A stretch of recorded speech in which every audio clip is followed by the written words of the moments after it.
Hey neighbors, this one's going to be a little bit longer, so if you don't want to watch a slightly longer video, feel free to just come out and chat this Saturday, 8 a.m. at Ancora Bakery. Um, so today, Hillary, another board member, and I went and chatted with Albuquerque Community Safety. It was a really good conversation. We were able to talk to a division manager. He gave me a card. His name was Walter. Had a lot of great information. Gave us some background about what ACS is. They've been around for shy of 3 years. They are now integrated into the 911 dispatch service. If you call 911, or if you call 242 cops, or if you use 311, then if they screen the call and determine that it doesn't require police response, additionally, you can ask for ACS to respond, but they still want to make sure that ACS, if they respond without any, they don't have any weapons that they carry, no mace, no guns. They make sure it's a safe scene. They can come out and they have a different response style than police or fire.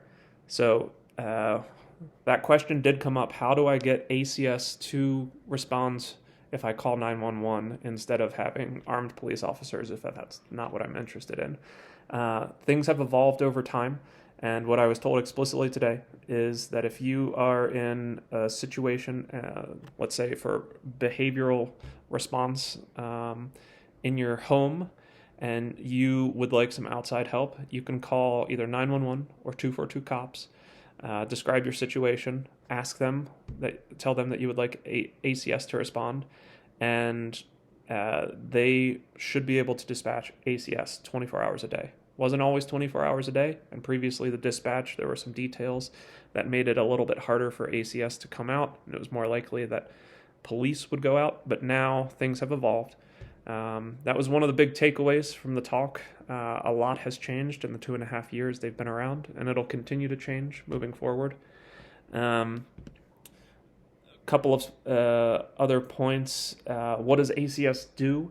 They do respond to non-medical emergencies and behavioral health situations, both for unhoused people out on the street as well as for people who are just in their apartments or in their houses having a tough time. The ACS is able to transport individuals. So if someone, for example, I got to turn off my lunch.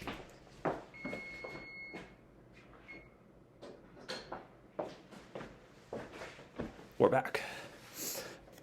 If ACS, for example, responds to someone who is acting strangely, maybe inebriated, and they arrive and are talking to the person, and the person is agreeable to going into a shelter, it has to be their choice. They're not going to be forced, and they're not police. They do not enforce trespassing violations, but they might escalate it to APD if needed. But they can help transport people. And that was something that I had heard a lot of back and forth about, whether or not ACS personnel would transport. And it is possible. So they can either go to the emergency department or a psychiatric area or rehab facilities, some of them, and shelters. So that's one of the things that they do.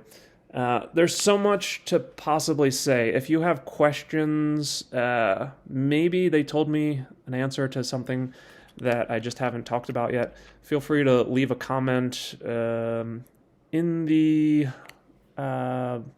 forum that I will link in this video. Post it there or send me an email or come on Saturday. Also, the division manager, Walter, he mentioned to me that if enough people in a neighborhood are interested in hearing directly from ACS, that they would come out to neighborhood association meetings and be happy to field questions. So if you're interested in that, please let me know. Thanks.